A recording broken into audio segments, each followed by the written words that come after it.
All right, ready to dive in. Today, we're tackling your world, health and social care. Sounds good. We're using that NIC training document you sent over, really focusing on like understanding your role and all the responsibilities that come with it. Think of this deep dive as like a guide. Roadmap, maybe. Yeah, exactly. To help you navigate all those, the complexities of caregiving. Definitely. We'll cover everything from the legal stuff to those ethical principles that are like the bedrock of this whole field. Absolutely. So the document starts by outlining, what it means to be a care worker. Seems pretty basic at first, right? Providing care, working as a team, all that. Yeah, like helping people with their daily routines, upholding confidentiality, all those things that come to mind immediately. Exactly. But then there's this part about legislation and regulations. Yeah, that's where it gets, well, more interesting. See, legislation, that's like the big picture, the laws of the land, the broad strokes. Oh, okay, I'm following. But regulations, those are the specific rules, the nitty-gritty, that apply those laws to what you do every day. So it's not enough to just know, like, okay, there's a law about that. You have to know how it actually, like, affects your work on the ground. Right. Think of it this way. The law might say individuals have the right to make their own choices, which makes sense. Yeah. But the regulations will lay out, like, how you actually support those choices in a practical way, making sure you're respecting their autonomy, but also, like, keeping them safe, finding that balance. Definitely. Because, like, someone might make a choice that puts them at risk. So you have to know how to, like, navigate that. Exactly. It's about supporting them, but within safe boundaries. Okay, that makes sense. And then the training moves on to standards and codes of conduct. Are these like the rule books for care workers? You could say that. Think of them more like the professional blueprints. Those document the care certificate, for example, or the code of conduct for healthcare support workers. Those spell out what you need to know.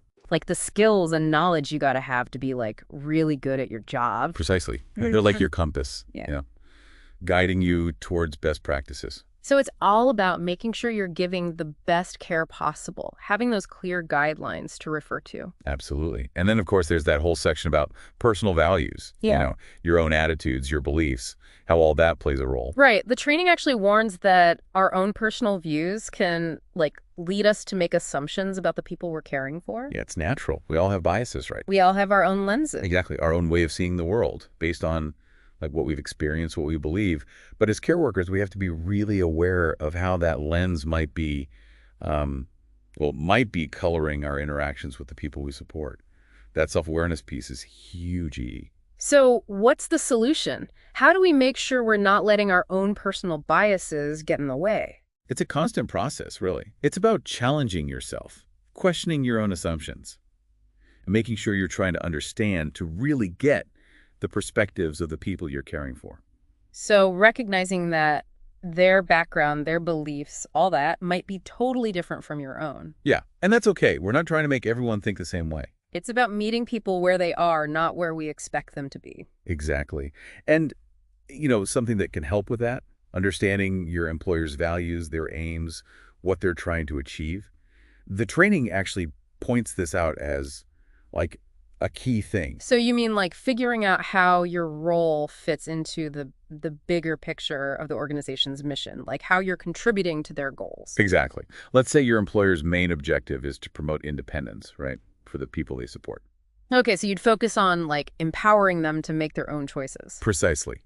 You'd prioritize those tasks and approaches that help them be as independent as possible. It's like having a roadmap, knowing where you fit in, what direction you're heading in.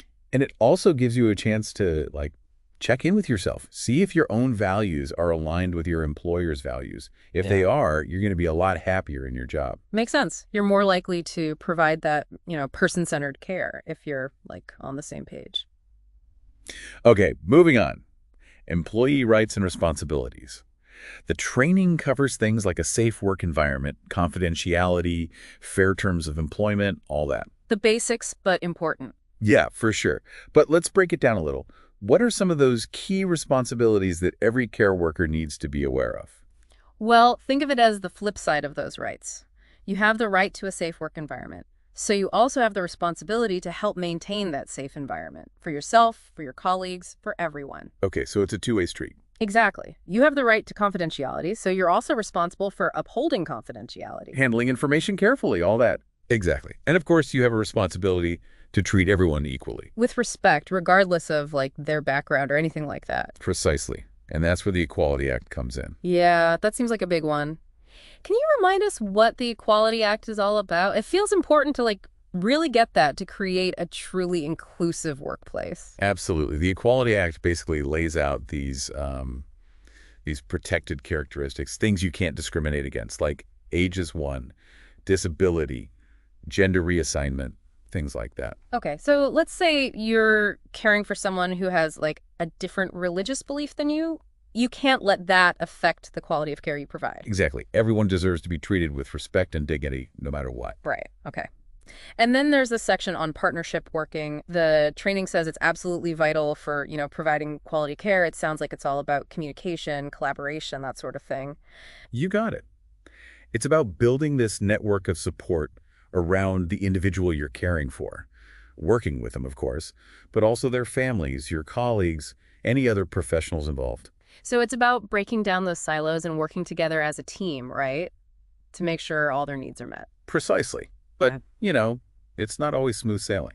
Yeah, I can imagine. Like, what about those situations where different perspectives clash? It seems like conflict is kind of inevitable in that kind of like collaborative environment. It definitely happens when you have different people with different priorities, different ideas all coming together. You're going to have some bumps in the road. So any advice for our listener on how to like navigate those tricky situations? Well, the key is to approach those disagreements in a constructive way. Communication is key, as always, being open and honest about your concerns, but also really listening to the other person's point of view. Sometimes you might need to bring in a manager to help mediate. Find a solution that works for everyone. That makes sense. Find that common ground. And speaking of collaboration, the training highlights the role of advocates. Can you explain who they are and how they, contribute to this whole partnership approach? Advocates are like independent champions for the individuals you support. They're there to make sure their voice is heard, especially when it comes to planning their care or making big decisions. They bring an independent perspective to the table, which is really valuable. Okay, so it's like having extra support, someone in their corner to navigate all those, the complexities of the care system. All right, let's shift gears a bit and talk about something I'm personally really passionate about, continuous learning. The training goes into this whole thing about personal development plans, PDPs. What are your thoughts on the importance of personal and professional development in this field?